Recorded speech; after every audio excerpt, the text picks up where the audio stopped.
ଦର୍ଶକ ବନ୍ଧୁ, ଆଜି ଗୋଟେ ବିଷୟ ଆଲୋଚନା କରିବାକୁ ଯିବି। ସେ ବିଷୟଟି ହେଲା ଈଶ୍ୱରଙ୍କୁ ପାଇବାର ସର୍ବ ଉପାୟ। କ'ଣ ସେ ଈଶ୍ୱର ପାଇବା ସର୍ବ ଉପାୟ? ଆଜ୍ଞା, ସର୍ବ ଉପାୟ ଅଛି। ଈଶ୍ୱରଙ୍କୁ ପାଇପାରିବା, ନିଶ୍ଚିତ ଈଶ୍ୱରଙ୍କ ସାନ୍ନିଧ୍ୟ ଲାଭ କରିପାରିବା। ପ୍ରଥମତଃ ଏଇ ମନକୁ ଆୟତ୍ତ କରିବାକୁ ପଡ଼ିବ। ଏ ମନର ଧର୍ମ କ'ଣ ଆପଣ ଜାଣନ୍ତି? ଏ ମନର ଧର୍ମ ହେଲା ସବୁବେଳେ ଖରାପ କଥା ଚିନ୍ତନ କରିବା। ଭଲ କଥା ସେ କେବେ ହେଲେ ଚିନ୍ତା କରେ ନାହିଁ। ପ୍ରତ୍ୟେକ ମୁହୂର୍ତ୍ତରେ ସେ ଖରାପ କଥା ହିଁ ଚିନ୍ତା କରେ। ଆଉ ଗୋଟେ ଜାଗା ସେ ନିର୍ଦ୍ଦିଷ୍ଟ ହୋଇକି ରହିପାରେ ନାହିଁ। ବର୍ତ୍ତମାନ କିଛି ସମୟ ଯଦି ଗୋଟେ କଥା ଚିନ୍ତନ କଲା, ଆଉ କିଛି ସମୟ ପରେ ଆଉ ଗୋଟେ କଥା ଚିନ୍ତନ କରିବ, ଆଉ କିଛି ସମୟ ପରେ ଆଉ ଗୋଟେ କଥା ଚିନ୍ତନ କରିବ। ସେ ଗୋଟେ ଜାଗାରେ କେବେ ସ୍ଥିର ରହିପାରେ ନାହିଁ। ମନକୁ ଆୟତ୍ତ କରିବା ହେଲେ ଆପଣଙ୍କୁ ସାଧନା ହିଁ କରିବାକୁ ପଡ଼ିବ, କଷ୍ଟ କରିବାକୁ ପଡ଼ିବ, ସହିବାକୁ ପଡ଼ିବ। ଧରି ନିଆଯାଉ, ମୁଁ ଆପଣଙ୍କୁ ଗୋଟେ ଏକ୍ଜାମ୍ପଲ୍ ଦେବି। ଆପଣ ଗୋଟେ ଝିଅ ପ୍ରତି ଆକୃଷ୍ଟ ଅଛନ୍ତି, ଏ ମନ ସବୁବେଳେ ତାରି କତି ହିଁ ଧାଇଁବ। ଆପଣ କ'ଣ କରିବେ? ଏ ମନକୁ ଆୟତ୍ତ କରିବା ପାଇଁ 4ଟି ପାହାଚ ଅଛି: ଅମନ, ବିମନ, କୁମନ, ସୁମନ। ଆଜ୍ଞା, ଅମନ କ'ଣ? ଅମନ ଶବ୍ଦର ଅର୍ଥ ହେଲା ସେ ପ୍ରତି ମନ ଦେବା ନାହିଁ। ଯେତେବେଳେ ସେଇ କଥାକୁ ମନ ଯେତେବେଳେ ଚିନ୍ତା କରିବ, ଆପଣ ସେହି ସମୟରେ ମନଟାକୁ ବାହାର କରି ଆଣନ୍ତୁ। ସେ ବାରମ୍ବାର ଆପଣ ପାଖକୁ ଆସିବ, କିନ୍ତୁ ଆପଣ ବାରମ୍ବାର ଦୂରେଇ ରଖନ୍ତୁ। ନା, ସେଆଡ଼ିକି ମୁଁ ଆଉ ଅନେଇବିନି, କି ସେ କଥା ଆଉ ଭାବିବିନି।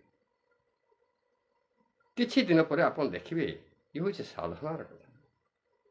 ଆସ୍ତେ ଆସ୍ତେ ଆସ୍ତେ ଆସ୍ତେ ଆସ୍ତେ ସେ ମନ ସେଠୁ ଦୂରେଇ ଯିବ। ତା ପ୍ରତି ଆପଣ ଆଉ ଆକୃଷ୍ଟ ହେବେନି। ଅମନ ଗଲା।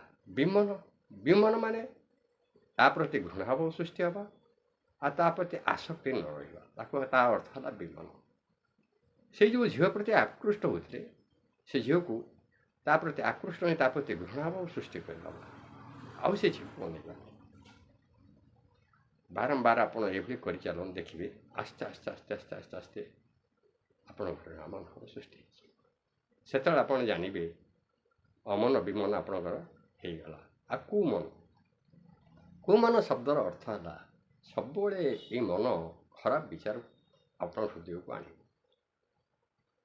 କିଛି ନା କିଛି ଖରାପ ବିଚାରକୁ ଆଣିବ। ଆପଣ ବାରମ୍ବାର ସେ ଖରାପ ବିଚାରକୁ ବାହାର କରିଦିଅନ୍ତୁ। ବାହାର କରିଦେଇ କ'ଣ କରିବେ?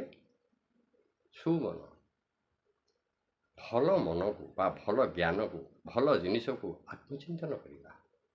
ସେ ବାରମ୍ବାର ଖରାପ ଚିନ୍ତନ ଆସୁଥିବ, ଆମେ ବାରମ୍ବାର ତାକୁ ଭଲ ଚିନ୍ତନ କରିବା। ଦେଖିବେ କ୍ରମଶଃ ଆସ୍ତେ ଆସ୍ତେ ଆପଣଙ୍କର ଆଉ ଖରାପ ବିଚାର ସୃଷ୍ଟି ହେବ ନାହିଁ। ଆପଣ ଯେତେବେଳେ ଯେଉଁ ବିଚାର ସୃଷ୍ଟି କରିବେ, ସବୁବେଳେ ଭଲ କଥା ହିଁ ବିଚାର ସୃଷ୍ଟି କରିବେ। ସେତେବେଳକୁ ଆପଣ ମନ ଆପଣ ଆୟତକୁ ଆସ୍ତେ ଆସ୍ତେ ପଳେଇ ଆସିବ। ଏ ମନ ଆୟତକୁ ପଳେଇ ଆସିଲେ ସବୁ ଇନ୍ଦ୍ରିୟ ଗୁଡ଼ିକ ଆଜ୍ଞା ଆପଣ ଆୟତକୁ ପଳେଇ ଆସିବେ। ଆପଣ ଯାହା କହିବେ ତାହା ହିଁ କରିପାରିବେ। ଏ ମନକୁ ଯେତେବେଳେ ଆୟତ କରିଦେବେ ଏଇ 4ଟି ସୂତ୍ର ଦ୍ୱାରା, ଅମନ, ବିମନ, କୁମନ, ସୁମନ, ସେତେବେଳେ ଆପଣଙ୍କର ଈଶ୍ୱର ପାଇବାର ମାର୍ଗ ମିଳିଯିବ। ଈଶ୍ୱର ପାଇବାର ମାର୍ଗ କ'ଣ? ନା 8ଟି ପାହାଚ ଅତିକ୍ରମ କରିବାକୁ ପଡ଼ିବ। ଯମ, ନିୟମ, ଆସନ, ପ୍ରାଣାୟାମ, ପ୍ରତ୍ୟାହାର, ଧାରଣା, ଧ୍ୟାନ, ସମାଧି।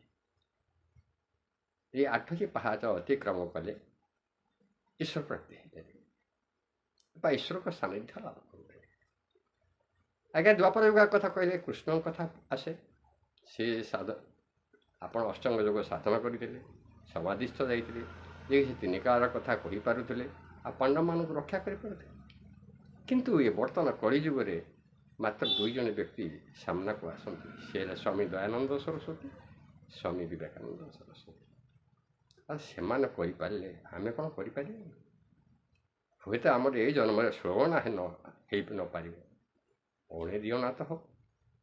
ଆଜ୍ଞା, ଏଇ 19 ମିଶି ମିଶି ମିଶି ମିଶି ଯେତେବେଳେ 16 ହେଇଯିବ ନା, ସେତେବେଳେ ଈଶ୍ୱର ପାଇବାର ମାର୍ଗ, ଈଶ୍ୱରଙ୍କ ସାନ୍ନିଧ୍ୟ ଲାଭ କରିପାରିବେ। ସତରେ ଈଶ୍ୱରଙ୍କ ସାନ୍ନିଧ୍ୟ ଲାଭ କଲେ କ'ଣ ମିଳେ, ସେ କଥା ଯିଏ ଅନୁଭବ କରୁଛି ସେ କଥା କିଛି ଜାଣିଛି। କେବଳ ଗୋଟିଏ ଜିନିଷ ମିଳେ, ଆତ୍ମିକ ଶାନ୍ତି ବା ଆନନ୍ଦ ମିଳେ, ଯେଉଁ ଆନନ୍ଦର କେବେ କ୍ଷୟ ହୁଏ ନାହିଁ। ଆମେ ସୁଖ ବୋଲି ଯାହାକୁ କହନ୍ତି, ସୁ ମାନେ ଭଲ, ଖ ମାନେ ଇନ୍ଦ୍ରିୟ। ଯେଉଁ ଇନ୍ଦ୍ରିୟକୁ ଯେଉଁଟା ଭଲ ଲାଗେ ତାକୁ ସୁଖ ବୋଲି ଆମେ କହୁ।